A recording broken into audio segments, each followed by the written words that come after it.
अस्सलाम वालेकुम व्यूवर्स। एक इंतहाई अहम और इम्पॉर्टेंट टॉपिक पे आज वीडियो लेकर हाज़िर हुए हैं। उम्मीद है कि आपको बहुत सारी मालूमात जो हैं वो मिलेंगी। एहसास प्रोग्राम जो है उसके बारे में बात करेंगे। स्पेशली उसका जो एक सेगमेंट है एहसास एमरजेंसी प्रोग्राम, उसके बारे में आपको इन्फॉर्मेशन देनी है। एक्चुअली व्यूवर्स, एहसास के अंडर प्रोग्राम जो हैं वो ऑलरेडी भी चल रहे हैं। जैसे कि आपके सामने एक है एहसास आमदन प्रोग्राम, मेरा कारोबार मेरी आमदनी। इसके अलावा जो कफ़ालत के प्रोग्राम है गुरबा के लिए, उसकी रजिस्ट्रेशन जो है उसके लिए काफ़ी सेंटर्स बनाए गए थे और फ़ेज़ 1 में उसमें 15 ज़िला में रजिस्ट्रेशन स्टार्ट भी हो गई थी। लेकिन फिर उसके बाद जो है कोरोना का आउटब्रेक हुआ, जिसके बाद ये सिचुएशन जो है चेंज हो गई। अब हम इसका कुछ तारफ़ कराते हैं ताकि आपको इसको समझने में आसानी हो जाए। तो नाज़रीन, हुकूमत पाकिस्तान की जानब से इंतहाई ज़रूरतमंद अफराद के लिए ये प्रोग्राम शुरू किया गया है और इसमें सरफ़हरिस्त वो लोग होंगे यानी जो दिहाड़ीदार, डेली वेजेस वाले और मज़दूर अफराद हैं। इसका कुल बजट जो है 144 अरब यानी 1 खरब 44 अरब रुपये है और ये रकम 1 करोड़ 20 लाख ख़ानदानों में तकसीम की जाएगी। एक फ़र्द जो है वो पूरा एक ख़ानदान सवर होगा और फ़ी ख़ानदान हिसाब लगाए तो 12,000 रुपये की इमदाद होगी। ये अगरचे 4 माह की होगी मगर ये इकट्ठी एक बार ही मिल जाएगी। गोया इसका मतलब ये है कि ये 3,000 रुपये माहाना इमदाद है, जो 4 माह का अगर हिसाब लगाएं तो 4 ज़रब 3 12,000 रुपये बनती है। इसमें एक भी और अहम बात यह है वो नोट करने की है कि एक ख़ानदान के सिर्फ एक ही फ़र्द को जो है ये इमदाद मिलेगी, इसलिए ज़्यादा अफराद दरख्वास्त ना दें क्योंकि इससे पेचीदगियाँ पैदा होती हैं। अब आते हैं रजिस्ट्रेशन के तरीक़ाकार की तरफ। इसके 2 तरीके हैं।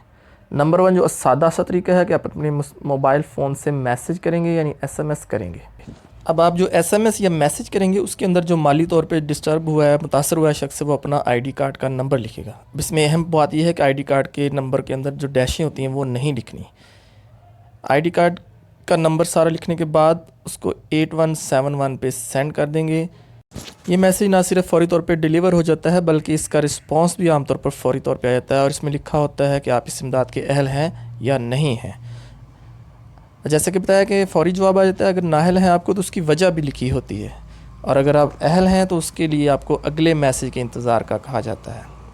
तो नाज़रीन, ये एहसास प्रोग्राम जो है इसके अंदर कितने अफराद को कैसे इमदाद मिलेगी इसको एक चार्ट की मदद से हम समझ सकते हैं। ये बहुत बारीकी का चार्ट है। इसके लिए इंशाल्लाह एक और वीडियो जो मैं बना रहा हूँ उसमें आपको पर्सन बाय पर्सन बताया जाएगा कि कैसे सेटअप है ये। इसके अलावा हुकूमत पाकिस्तान ने BISP यानी बेनज़ीर इनकम सपोर्ट में जो रजिस्टर्ड ख़वातीन हैं उनके लिए 1,000 रुपये की खुसूसी इमदाद भी जो है वो उसका भी ऐलान किया है। तो अब हम जो है वो क्वेश्चन बाय क्वेश्चन जो है वो इसको थोड़ा सा और समझ लेते हैं।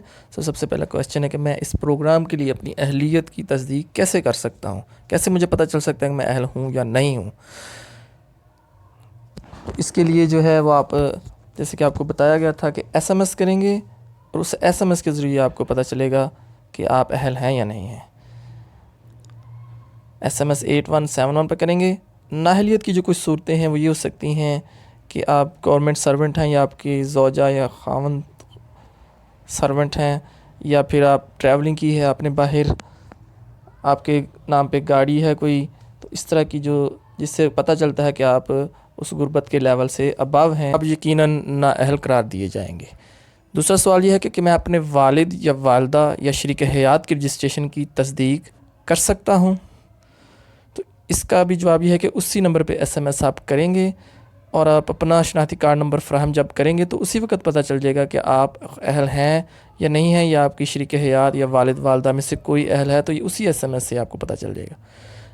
अब एक पीछे हमने पढ़ा था कि ऑनलाइन भी हम अपने आप को तस्दीक कर सकते हैं, चेक कर सकते हैं और उसके बाद रजिस्टर्ड भी कर सकते हैं। तो उसका क्या तरीक़ाकार है? उसमें यह है कि आप अपने शनाख्ती कार्ड और मोबाइल नंबर की तस्दीक करेंगे, उसके बाद अपना इंदराज वहाँ पे करेंगे। आपके सामने एक स्क्रीन आएगी और उसमें आपका प्रोफेशन भी आपसे पूछा जाएगा, आपका बयान भी लिया जाएगा। नेक्स्ट क्वेश्चन है कि जो आपको रकम है ये कब मुंतकिल की जाएगी। तो नाजरीन, ये गवर्नमेंट की तरफ से जो बताया गया है कि जब जैसे ही आपकी तस्दीक, आपकी हर चीज़ जो है वो वेरीफाई हो जाएगी तो आपको SMS के ज़रिए बता दिया जाएगा। ये उन लोगों के लिए मैं बात कर रहा हूँ जिनकी अहलियत जो है वो पता चल चुकी होगी। अब इसमें पहले भी क्वेश्चन डिस्कस हो चुका है कि क्या ख़ानदान के सारे अफराद ही इस इंदराज में हिस्सा लें, तो ऐसा बिल्कुल भी नहीं है।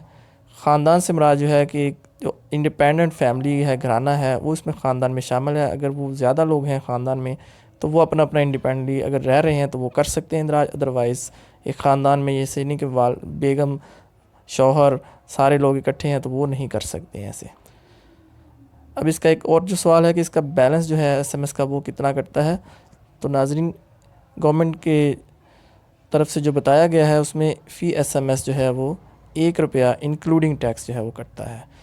ये जो इन्फॉर्मेशन ये सारी दी गई है आपको एहसास प्रोग्राम की वेबसाइट से दी गई है। नाज़रीन, एक और क्वेश्चन जो है कि एहसास प्रोग्राम और पंजाब गवर्नमेंट का या किसी भी सूबाई हुकूमत का प्रोग्राम जो है वो आपस में इंटरलिंक है या नहीं, तो वो इंडिपेंडेंट है, उसकी इमदाद उसके हट के मिलेगी। और इससे भी इम्पोर्टेंट बात यह है कि बहुत सारे जाली जो लोग हैं वो इस काम में मुलव्वस हो गए हैं, आपने उन लोगों के धोखे में हरगिज़ नहीं आना। जैसा कि आप जानते हैं कि बेनज़ीर इनकम सपोर्ट के बारे में भी आज तक बहुत से लोगों को SMS जाली आते रहते हैं, इस तरह वेबसाइट जाली बन जाती हैं। तो आपने बहुत ऑथेंटिक तरीके से जो है वो अपनी एलिजिबिलिटी चेक करनी है। अगर आपका क्वेश्चन है तो आप नीचे लिख दें कमेंट्स में, इसका भी जवाब जो है वो इंशाल्लाह नेक्स्ट वीडियो में देने की कोशिश की जाएगी। तब तक के लिए इजाज़त दीजिए। Thanks for watching. अल्लाह हाफिज़। पाकिस्तान जिंदाबाद।